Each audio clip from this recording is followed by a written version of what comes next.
Good luck. I have friends that are betting tens of thousands of dollars a day. It's a whole lot of money. I probably spend about $500 a month. Or is it? But as we consider placing a wager on sports betting in Colorado, it's important to hear all the perspectives, including a casino executive, a recovering gambling addict, a state regulator, a gaming researcher, a sportsbook executive, and a business leader trying to fix problems with Colorado's roads. Before we take you inside the complicated issues facing Colorado lawmakers and voters, we thought it'd be a good idea to bring you here to Las Vegas. After all, this is a city built on percentages, odds, and numbers. College football, 20-0-0-94. But it's when you actually come inside a Vegas sportsbook where you start to realize that some of the numbers that are out there are just not accurate. In fact, they may be a bad bet. Taking you inside the numbers, the largest number out there is this one, $200 million.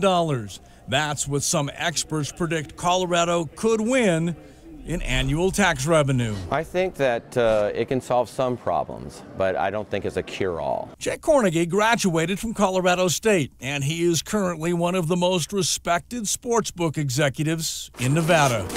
It will help some things, but it's not going to bring in the type of revenue that you probably have seen in the marijuana business. Since the U.S. Supreme Court opened the door giving states the ability to legalize sports betting last May, 7 states have already joined Nevada, providing live legal sports betting. 2 other states and Washington, D.C. have approved legal sports betting but are not currently operational. And Colorado, along with 27 other states, are now considering legalizing sports gaming. We want to make sure that we get it right. He's the former executive director of Colorado's Department of Revenue, the state agency that collects the tax dollars. In 2017, we collected about $250 million in tax revenue from marijuana activity. I think the sports gaming would be less than that. Last year, sports betting in Nevada created $301 million in profit. A big bucket of cash, but at a state tax rate of about 7%, that only produced $20 million. Probably not enough to solve a roads problem. Well, unless you've got pretty small roads, probably not. David Schwartz serves as the director of gaming research at the University of Nevada, Las Vegas. They shouldn't look for something that's going to change things dramatically overnight. It's going to be a very small incremental increase. It could be a good step in the right direction. Mike Kopp is with Colorado Concern, a group of business execs that work to solve the state's shortfall in transportation funding. Current estimates show the state needs $9 billion to fix challenges with traffic and repairs. That's a big number. It would take hundreds of millions of dollars a year to pay off the notes. So I think it's reasonable to say that it could be part of the solution. I don't see it as being the whole. I think there's a lot of different people doing work right now to understand what the voters of Colorado want. And that's where this sports gambling buck will ultimately stop or start.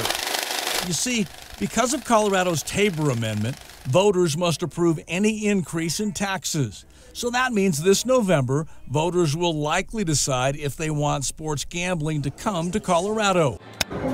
David Farahi runs Blackhawk's newest addition, the Monarch Resort Casino. Is gaming in Colorado now behind adding sports betting? For 2000?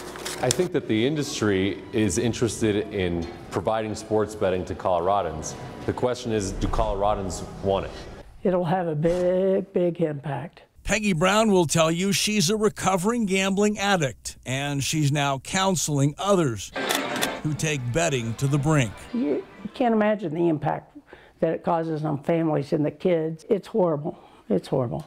She's hoping if voters approve it, the state also finds a way to provide money to help addicted gamblers. I think it's going to come because Colorado wants the revenue from it. You know, it's always the fix. So as lawmakers and voters get ready to weigh the risks and the rewards, we conclude this 360 with one final perspective. You have all these people trying to get their hand in the sports betting cookie jar, and they think there are these giant cookies in that cookie jar, and it's really just a lot of crumbs.